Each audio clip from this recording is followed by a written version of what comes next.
Assalamualaikum warahmatullahi wabarakatuh. Apa kabar anak-anak bapak sekalian? Semoga saja dalam keadaan yang sehat-sehat saja ya. Hari ini kita akan lanjutkan pelajaran kita bab 2, judulnya Khazanah Sastra Melayu. Tujuan pembelajaran kita: 1. Dapat memahami puisi tradisional Melayu berbentuk pantun, syair, dan gurindam. 2. Dapat mengetahui contoh pantun, syair, dan gurindam. Karena materinya panjang, lumayan panjang, jadi makanya video ini akan Bapak bagi jadi dua bagian. Bagian pertama kita akan membahas tentang pantun, sedangkan bagian keduanya untuk minggu depan kita akan membahas tentang syair dan gurindam. Oke, kita langsung saja kita bicara tentang pantun. Ya, tradisi pantun telah ditetapkan oleh UNESCO sebagai warisan budaya tak benda dunia. Penetapannya dilaksanakan di kota Paris, di Prancis, pada tanggal 17 Desember 2020 ya, jadi masih baru ya, atas usulan bersama dari Indonesia dan Malaysia. Nah, ada yang menyebut pantun ini, asal kata pantun itu dari kata penuntun. Namun sebenarnya makna pantun itu yang lebih benarnya atau yang lebih tepatnya adalah bisa cenderung kepada kata ibarat, umpama, dan sama dengan. Jadi istilahnya ya seperti itu. Yang lebih tepatnya untuk pemaknaan pantun ini atau arti dari pantun ini adalah ibarat, umpama, dan sama dengan.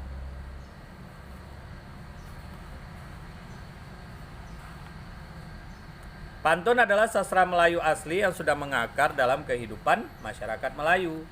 Pantun ini digunakan memang dalam keseharian maksudnya dalam acara-acara tertentu ya. Gak tiap hari juga orang Melayu itu berpantun, tentu saja tidak tepat kalau seperti itu. Cuman ya itu tadi, sudah mengakar dalam kehidupan. Makanya dalam setiap acara, dalam setiap momen pasti ada berbalas pantunnya atau ada pantunnya. Jadi memang sudah jadi bagian dari kehidupan orang Melayu. Nih, di sini ada sebuah perumpamaan, sebuah pantun ya.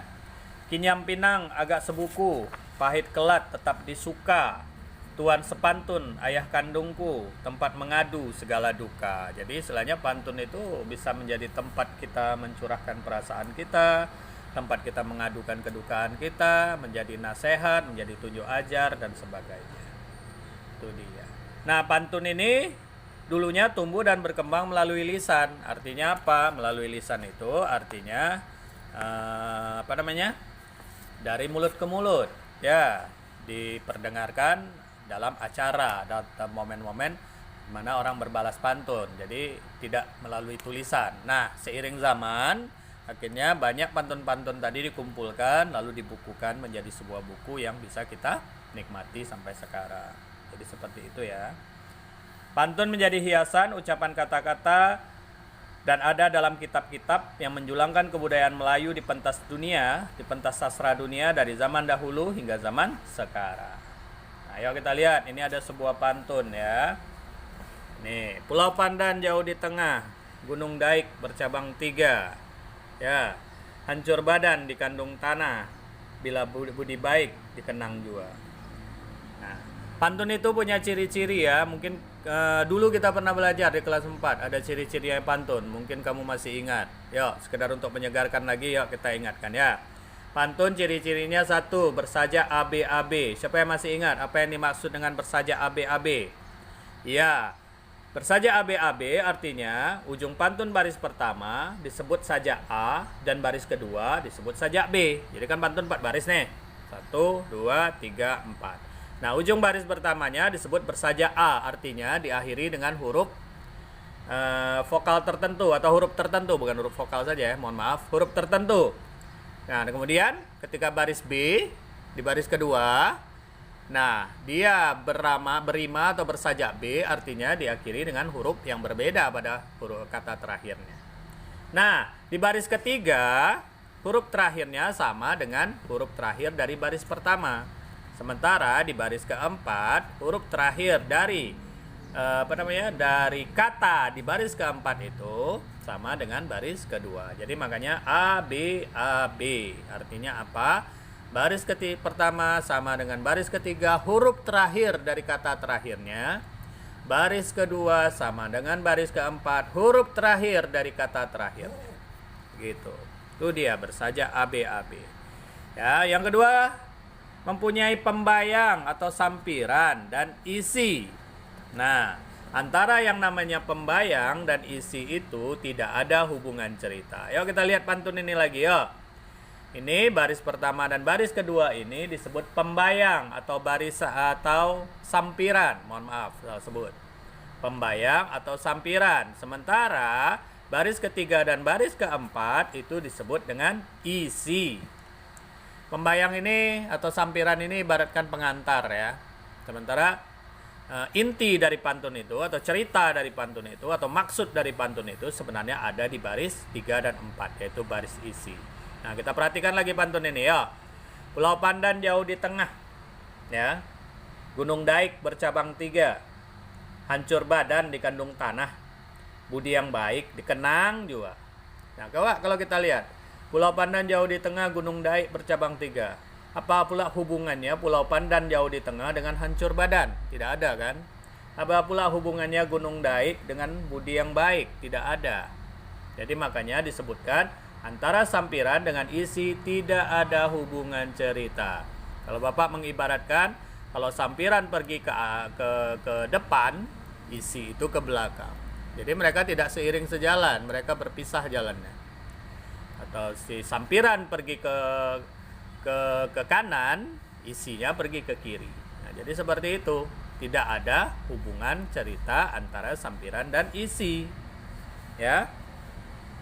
Nah, kemudian ketiga, aturan ketiga, terdiri dari 8 hingga 12 suku kata dalam setiap baris pantun.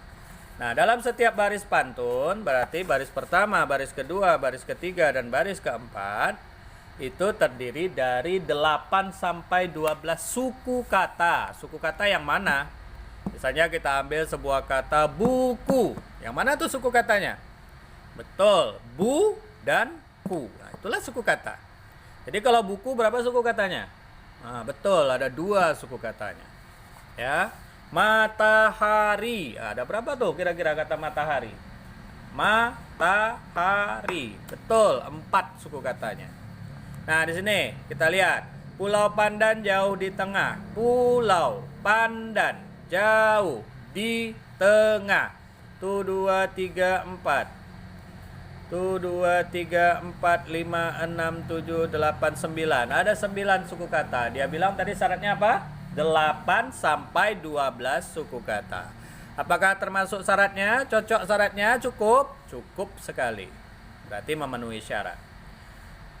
Gunung Daik bercabang 3. Gunung 1 2, Daik 3 4, bercabang 5 6 7, 3 8 9. Berapa suku kata? 9. Memenuhi syarat? Pasti memenuhi syarat. Hancur badan dikandung tanah. Hancur dah 2. Tanah badan dah 4. Di 5. Kandung dah 7. Tanah 8 dan 9. 9 suku kata. Cocok dengan syarat? Cocok. Ada 9 suku kata.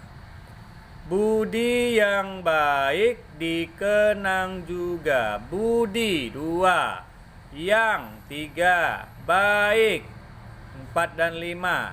Dikenang 6 7 8. Juga 9 dan 10. 10 suku kata masih masuk. Apa tadi syarat apa pantunnya? Terdiri dari 8 sampai 12. Berarti 10 masih masuk enggak? 10 suku kata masih termasuk enggak? Masih termasuk. Jadi itu dia. Pantun itu tiap barisnya, baris pertama, baris kedua, baris ketiga, baris keempat, terdiri dari 8 sampai 12 suku kata. Oke ya. Nah, di sini kita belajar tentang jenis-jenis pantun. Ini rasanya dulu pernah kalian pelajari di kelas 3 ya. Ada namanya pantun 2 kerat. Pantun 2 kerat itu apa? Pantun yang terdiri cuma 2 baris. Jadi dia cuma punya 1 pembayang dan 1 isi. Jadi cuma 2 baris. Nih contoh. Banyak udang, banyak garam. Banyak orang, banyak ragam. Nah, di situ dia. Dia cuma punya 1 pembayang atau sampiran dan 1 baris. Nah, misalnya di sini dalam buku dibilangnya di film animasi Upin dan Ipin kita mungkin kenal tokoh yang namanya siapa? Jarjit ya, yang orang Sikh itu, orang India itu, dia suka pantun kan. Setiap kata-katanya pasti ada pantunnya. Contohnya 2 3 kucing belang, bagilah saya yang menang. Nah, itu contoh ya. Itu kan termasuk pantun 2 kerat berarti ya, yang terdiri dari 1 pembayang dan 1 isi. Oke, kemudian yang kedua ada pantun 4 kerat. Pantun 4 kerat ini pantun yang terdiri dari 4 baris. Pantun inilah yang paling sering kita jumpai ya. Paling sering kita jumpai. Karena ya ini tadi, dia mudah ya dibandingkan pantun yang lain. Dibanding pantun 6 kerat atau 8 kerat. Ya, pantun 4 kerat ya. Kalau menebang si pohon jati, papan Jawa dibelah-belah. Kalau hidup tidak berbudi, umpama pokok tidak berbuah. Nah, di sini kita lihat pantun 4 kerat itu terdiri dari berapa baris? 4 baris. Di mana 2 baris bagian awal itu disebut dengan pembayang atau sampiran. Sementara 2 baris lagi, dia yang baris 3 dan 4 itu disebut sebagai isi. Betul sekali. Ya. Oke. Ini nggak terlalu Bapak bahas, kenapa? Karena kita udah kenal dengan pantun ini, apalagi dulu di kelas 4 juga pernah belajar. Nah, pantun 6 kerat, pantun yang terdiri dari 6 baris dalam 1 bait. Pembayangnya ada 3 ya, dan isinya juga 3 baris. Perhatikan pantun di sini, ya. Ribut cuaca dari seberang, basah laman ditimpa hujan. Kilat menyambar sebalik bukit. Waktu susah ditolong orang, setelah senang tegar melawan. Bagai melepas anjing tersepit. Nah, di sini kita lihat ya. Dia tetap dengan aturan AB tadi, cuman di sini ABC ABC gitu ya. A B dan C. Jadi aturannya agak menambah 1. Kenapa? Karena barisnya bertambah 1 lagi. Karena barisnya bertambah 2 lagi, bukan 1 lagi. Ya, pembayangnya jadi 3 baris, isinya jadi 3 baris. Tetap sama. Baris pertama sama dengan baris ketiga. Baris keempat. Baris kedua sama dengan baris kelima. Ya, huruf terakhirnya. Dan baris keenam sama dengan baris ketiga sama dengan baris keenam, huruf terakhirnya. Ini disebut pantun 6 kerat. Memang jarang ya kita lihat karena mungkin agak sulit membuatnya dibanding pantun 4 kerat. Pantun 8 kerat yang terakhir adalah pantun yang terdiri dari 8 baris dalam 1 bait. Pembayangnya 4 baris dan isinya 4 baris pula. Yuk kita perhatikan pantunnya di sini. Yuk. Putri malu si bunga kuncup, masuk beradu di kala senja. Batang berduri jaga pesona, dari gangguan mara bahaya. Menuntut ilmu seumur hidup, jangan hanya sebentar saja. Kelak nanti pasti berguna bagi agama serta negara. Itulah dia pantun 8 kerat, sama seperti pantun 6 kerat ya, di mana pembayangnya ada 4 baris dan isinya ada 4 baris. Tetap polanya sama. Baris pertama huruf terakhirnya kuncup sama dengan hidup pada baris keempat. Baris kedua senja sama dengan huruf terakhir pada baris keenam saja. Baris ketiga pesona sama dengan baris ketujuh berguna. Dan baris terakhir, baris keempat mara bahaya atau bahaya sama dengan negara. Jadi seperti itu ya. Ini tentang pantun. Ya, mau sampai di sini saja pelajarannya dahulu. Seperti yang Bapak bilang tadi, khazanah syair dan gurindam kita akan bahas untuk minggu depan. Kita akan bahas di bagian kedua. Mohon maaf apabila ada kesalahan. Mohon maaf kalau videonya mungkin goyang-goyang. Mohon maaf kalau videonya kualitas gambarnya kurang terang. Ya, Bapak harapkan semoga kalian tonton, kalian simak videonya sampai habis. Ya, kalau sampai sini udah hebat sekali kalian, sudah sampai habis ya. Simak sampai habis videonya dan semoga saja video ini bermanfaat. Oke, mohon maaf kalau ada kesalahan. Assalamualaikum warahmatullahi wabarakatuh.